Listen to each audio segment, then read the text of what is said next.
أعوذ بالله من الشيطان الرجيم بسم الله الرحمن الرحيم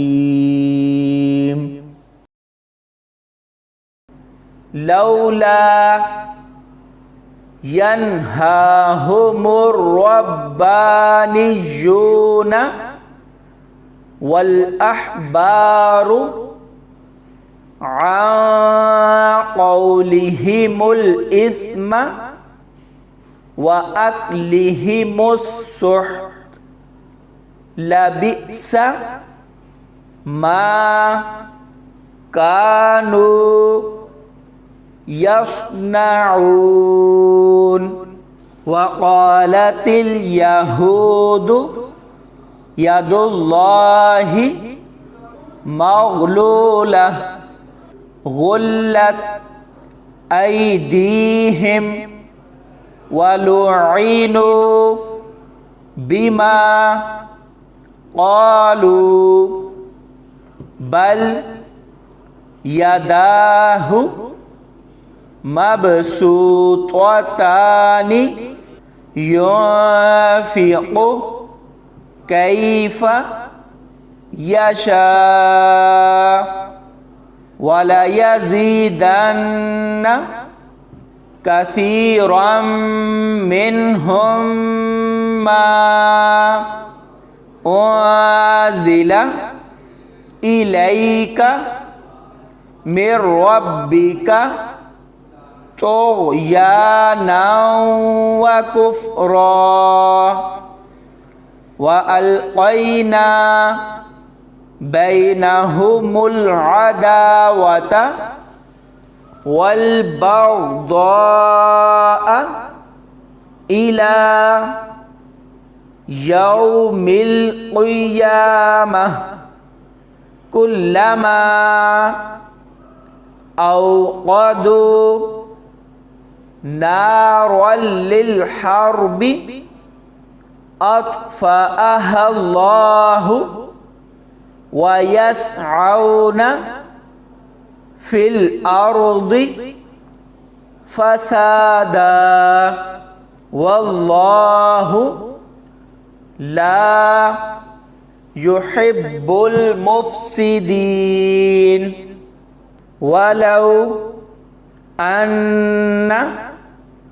أهل الكتاب آمنوا واتقوا لكفرنا عنهم سيئاتهم ولأدخلناهم جنات النعيم ولو أنهم أقاموا التوراة والإنجيل وما أنزل إليهم من ربهم لأكلوا من فوقهم ومن تحت أرجلهم منهم أمة مقتصدة وكثير منهم ساء ما يعملون يا أيها الرسول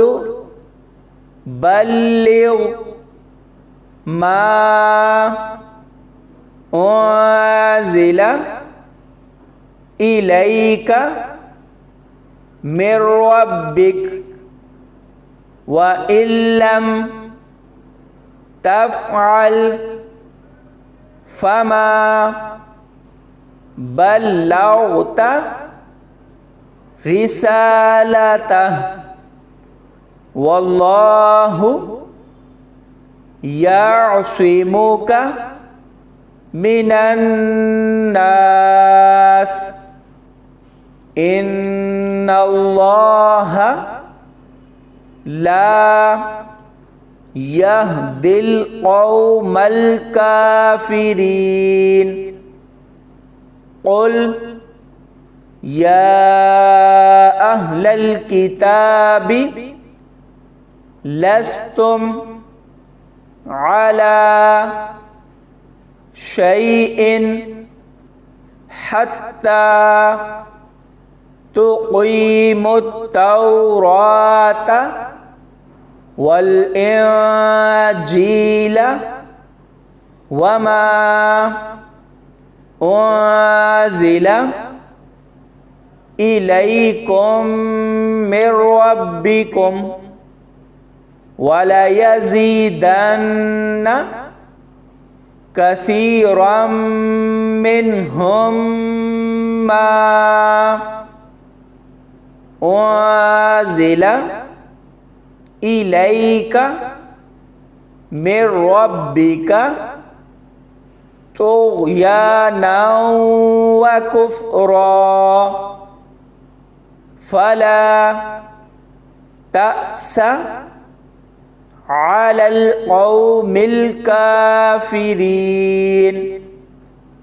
إن الذين آمنوا والذين هادوا والصابئون والنصارى من آمن بالله واليوم الآخر وعمل صالحا فلا خوف عليهم ولا هم يحزنون لقد أخذنا ميثاق بني إسرائيل وأرسلنا إليهم رسلا كلما جاءهم رسول بما لا تهوى أنفسهم فريقا كذبوا وفريقا يقتلون صدق الله العظيم.